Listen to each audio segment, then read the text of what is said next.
Hi friends, ఒక 10 సంవత్సరాల వయసున్న పిల్లవాడు కుటుంబ ఆర్థిక పరిస్థితిని అర్థం చేసుకొని కుటుంబాన్ని నిలబెట్టడం తన కర్తవ్యంగా భావించి అంత చిన్నతనంలోనే ఒక పేపర్ బాయ్గా తన వంతుగా కుటుంబానికి సహాయం చేస్తూ చివరికి భారతదేశాన్ని ఒక ప్రతిష్టాత్మకమైన స్థానంలో నిలబెట్టడం అనేది సామాన్య విషయమేమీ కాదు. మనం ఇప్పుడు ఎవరి గురించి మాట్లాడుకుంటున్నామో అర్థమయ్యే ఉంటుంది. అసలు పరిచయం అక్కర్లేని వ్యక్తి అబ్దుల్ కలాం. అయితే ఆయన రాష్ట్రపతి అవ్వడానికి ఆయన మార్గమేమీ పూలబాట కాదు. ఎన్నో అడ్డంకుల్ని ఎదుర్కోవాల్సి వచ్చింది.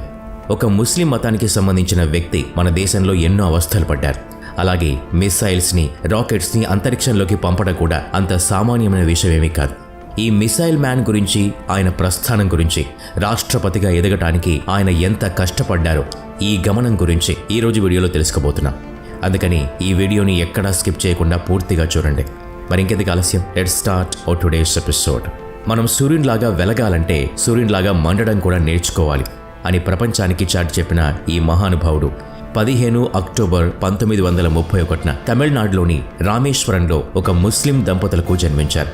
ఆయన తండ్రి జైనులాబ్దీన్ రామేశ్వరంలో నావికుడిగా హిందూ భక్తుల్ని రామేశ్వరం గుడి చూపించడానికి తన నావలో తీసుకువెళ్లేవారు. తల్లి అషియమ్మ ఇంట్లో ఉండే ఇల్లాలు. ఇల్లు చిన్నది, కుటుంబం పెద్దది. 4 సంతానంలో అబ్దుల్ కలాం ఆఖరివాడు. కుటుంబం పెద్దది కావడంతో ఆర్థిక సమస్యలు కూడా ఎక్కువగా ఉండేవి. అందుకే 10 సంవత్సరాల వయసున్న ఆ చిన్నారి కుటుంబానికి తన వంతు సాయం చేయడానికి ఇంటింటికి వార్తాపత్రిక వేయటానికి ఉద్యోగంలో చేరాడు. అయితే డబ్బు కోసమే ఆ ఉద్యోగంలో చేరిన అసలు దీని వెనుక అబ్దుల్ కలాం ఆలోచన వేరే విధంగా ఉండేది. వార్తాపత్రిక ఎవరికి అమ్మినా కూడా ముందు తాను ఆ పేపర్ అంతా చదివేవాడు, జ్ఞానాన్ని పెంచుకునేవాడు. ఒక ముస్లిం అయిన కారణంగా మన దేశంలో ఎన్నో అవస్థలు పడ్డారు అబ్దుల్ కలాం. చిన్నతనంలో స్కూల్లో ఉన్నప్పుడు ఒక సంఘటన జరిగింది. ఒక నిష్ఠాగరిష్ఠుడైన బ్రాహ్మణ కుటుంబానికి చెందిన రామనాథ శాస్త్రి ఉండేవారు. అబ్దుల్ కలాం మొదటి బెంచిలో రామనాథ శాస్త్రితో కూర్చుని చదువుకునేవాడు. ఒకరోజు ఒక కొత్త ఉపాధ్యాయుడు బ్రాహ్మణ విద్యార్థితో ముస్లిం విద్యార్థి పక్కనే కూర్చోవడం చూసి వెనక బెంచ్కి పంపించేశాడు. వెనక బెంచ్లో కూర్చున్నంత మాత్రాన జీవితంలో వెనక్కి వెళ్ళాడా? అస్సలు కాదు. ఆ నిరూపించడానికి కంకణం కట్టుకున్నాడు అబ్దుల్ కలాం. అందుకేనేమో సమాజానికి కావాల్సిన అద్భుతమైన మేధస్సు లాస్ట్ బెంచ్లో కూర్చునే విద్యార్థులకే ఉంటాయి అని ఎప్పుడూ అనేవారు. స్కూల్లో లాస్ట్ బెంచ్లో కూర్చున్న అబ్దుల్ కలాం అప్పుడే తన జీవితాశయాన్ని ఏర్పరచుకున్నారు. పైలట్, ఫైటర్ అవ్వాలని నిర్ణయం తీసుకున్నారు. అందుకు కారణం ఒక ఉపాధ్యాయుడు. ఒకసారి శ్రీనివాస్ అయ్యర్ అనే ఉపాధ్యాయుడు క్లాసులో పక్షి ఎలా ఎగురుతుందో చెప్తూ ఉన్నారు. 25 నిమిషాలు అయినా కూడా తాను చెప్పిన విషయం ఒక్కరికి కూడా అర్థం కాలేదు అని అర్థమైంది. స్కూల్ అయిపోయిన తర్వాత సాయంత్రం పూట ఆ పిల్లలందరినీ తీసుకుని సముద్రపు ఒడ్డుకు వెళ్లారు. సముద్రంపై పక్షులు ఎగరటం, మళ్లీ అవి కిందికొచ్చి మళ్లీ ఎగరటం, అందుకు అనుగుణంగా వాటి తోకని మలుచుకోవటం, రెక్కల్ని మార్చుకోవటం అంతా వివరంగా చెప్పారు, చూపించారు. అది అర్థం చేసుకున్న అబ్దుల్ కలాం ఖచ్చితంగా తాను పెద్ద అయిన తర్వాత పైలట్, ఫైటర్ అవ్వాలని నిర్ణయించుకున్నారు. కానీ ఆయన కోరిక ఫలించలేదు. ఆశలు పూర్తి చేసుకోవడానికి మద్రాస్ ఇన్స్టిట్యూట్ ఆఫ్ టెక్నాలజీలో ఏరోస్పేస్ ఇంజనీరింగ్లో ప్రవేశం తీసుకున్నారు. అందుకోసం స్కాలర్షిప్ కూడా వచ్చింది. ఆ డబ్బుతోనే చదువుకుంటున్నారు.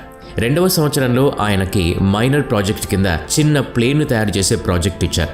కలాం ఒక కొత్త ప్లేన్ని డిజైన్ చేసి తన ప్రొఫెసర్ దగ్గరికి తీసుకెళ్లారు. కానీ ఆ ప్రొఫెసర్కి ఆ డిజైన్ అస్సలు నచ్చలేదు. మరొక డిజైన్ చేసి తీసుకురమ్మని కలాంకి చెప్పారు. కొత్త డిజైన్ రూపొందించాలంటే కనీసం 1 నెల సమయం పడుతుంది. నెల రోజుల తర్వాత ప్రాజెక్టు సబ్మిట్ చేస్తానని చెప్పారు. కానీ ఆ ప్రొఫెసర్ అందుకు నిరాకరించారు. 3 రోజుల సమయం ఇస్తున్నాను, ఈలోపు ప్రాజెక్టు సబ్మిట్ చేయాలి, లేదంటే స్కాలర్షిప్ ఆగిపోతుంది అని కరాఖండిగా చెప్పేశారు. స్కాలర్షిప్ ఆగిపోతుందన్న భయంతో ఏం చేయాలో అర్థం కాని అబ్దుల్ కలాం ఎలాగైనా ఆ ప్రాజెక్ట్ని పూర్తి చేయాలి అన్న సంకల్పంతో 3 రోజులు నిద్రపోకుండా, తిండి తినకుండా ఆ ప్రాజెక్ట్ని కంప్లీట్ చేసి ప్రొఫెసర్కి సబ్మిట్ చేశారు. ప్రొఫెసర్ ఆశ్చర్యానికి అంతే లేదు. కేవలం 3 రోజుల్లో ఒక కొత్త ప్లేన్ని డిజైన్ చేయడం అనేది సాధ్యం కాని పని. కానీ అసాధ్యాల్ని సుసాధ్యం చేయడం అబ్దుల్ కలాంకి వెన్నతో పెట్టిన విద్య. అబ్దుల్ కలాంకి ఒక విషయం అర్థమైంది. ఒక పని మీద శ్రద్ధ పెట్టి చేస్తే ఎటువంటి అసాధ్యమైన సాధ్యం చేయొచ్చు అని. తన ఆశయాల్ని సఫలం చేసుకోవడానికి మరొక అవకాశం ఇంటర్వ్యూ రూపంలో దొరికింది. ఇంజనీరింగ్ అయిపోయిన తర్వాత ఎయిర్ ఫోర్స్ అకాడమీ ఆఫ్ డెహ్రాడూన్లో ఇంటర్వ్యూకి వెళ్లారు కలాం.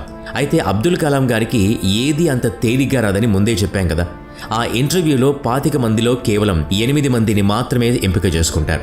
అబ్దుల్ కలాం గారి స్థానం ఎంతో తెలుసా? 9. కావాల్సిన వారికంటే ఒక్కరే ఎక్కువ. ఈ విషయం ఆయన్ని కృంగదీసింది. My journey transforming dreams into action అని స్వయంగా రాసుకున్న పుస్తకంలో కలాం ఈ విషయాలన్నీ తెలియజేశారు. అందులో ఈ విషయం గురించి ఆయన ఇలా రాశారు: మన వైఫల్యాల నుంచి ఎంతో నేర్చుకుంటాం. మన పక్కనే ఉండే వనరులు అప్పుడే మనకు కనిపిస్తాయి. అప్పటి వరకు అవి ఉన్నా వాటిని ఉపయోగించడం మనకు తెలియదు. ఎప్పుడైతే వైఫల్యాలు చుట్టుముడతాయో అప్పుడే వాటిని ఉపయోగించుకోవాలి అన్న ఆలోచన వస్తుంది. ఆ ఇంటర్వ్యూలో ఫెయిల్ అవటం మూలంగా ఆయన ఆకాశంలోకి ఎగరలేదు కానీ భారతదేశ చరిత్రని ఆకాశం దాకా తీసుకెళ్లగలిగారు. అక్కడ ఇంటర్వ్యూ ఫెయిల్ అయిన తర్వాత 1958లో DRDO defence research and development ఆర్గనైజేషన్లో చేరారు. అక్కడ చేరిన కొద్ది రోజుల్లోనే విక్రమ్ సారాభాయ్తో కలిసి Indian national committee for space research స్పార్ని ప్రమోట్ చేశారు. భారతదేశం నుంచి మొట్టమొదటి శాటిలైట్ని పంపడానికి ఉద్యుక్తమయ్యారు. భారతదేశానికి ఇప్పుడు కావాల్సింది సక్సెస్ అని నిరూపించారు.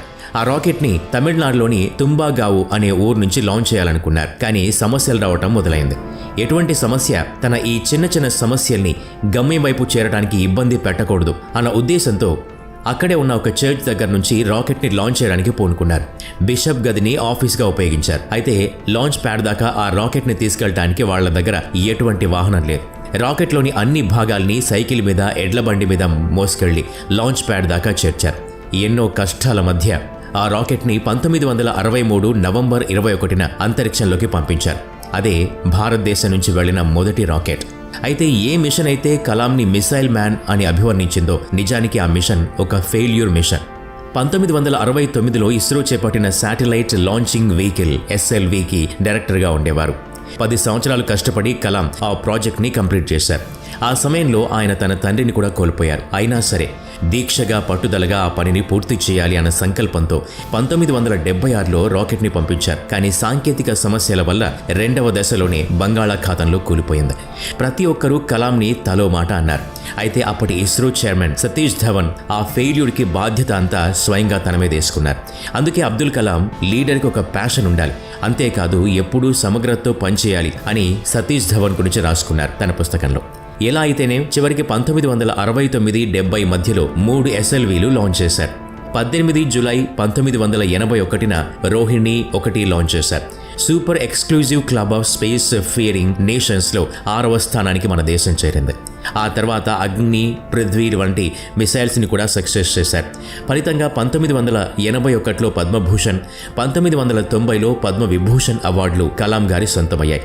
అయితే 1997లో ప్రతిష్టాత్మకమైన భారతరత్న అవార్డు రావడానికి కారణం మాత్రం పోఖ్రాన్ 2 అణుబాంబ్ టెస్ట్ చేసిన ఈ ప్రయోగం ప్రపంచంలోని అన్ని దేశాలు మన దేశం వైపు చూసేలా చేసింది. ఈ ప్రాజెక్టుకి చీఫ్ కోఆర్డినేటర్గా ఉన్నారు అబ్దుల్ కలాం.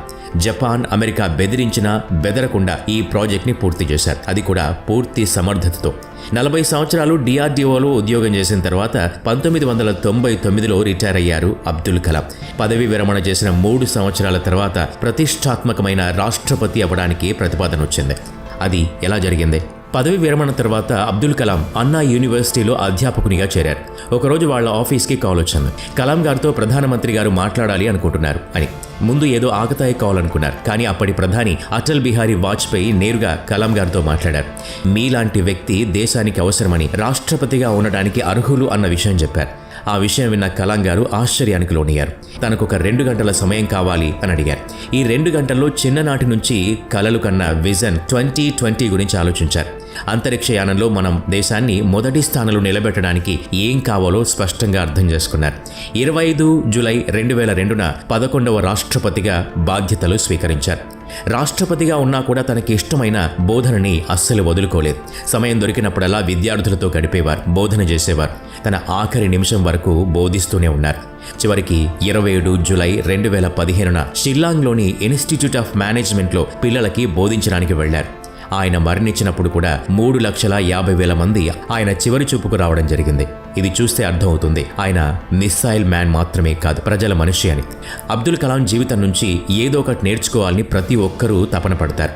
మరి అబ్దుల్ కలాంలోని ఏ గుణం మీకు నచ్చుతుంది, ఏం నేర్చుకోవాలనుకుంటున్నారో కామెంట్లో తెలియచేయండి. వీడియో నచ్చినట్లయితే లైక్ చేయండి, షేర్ చేయండి.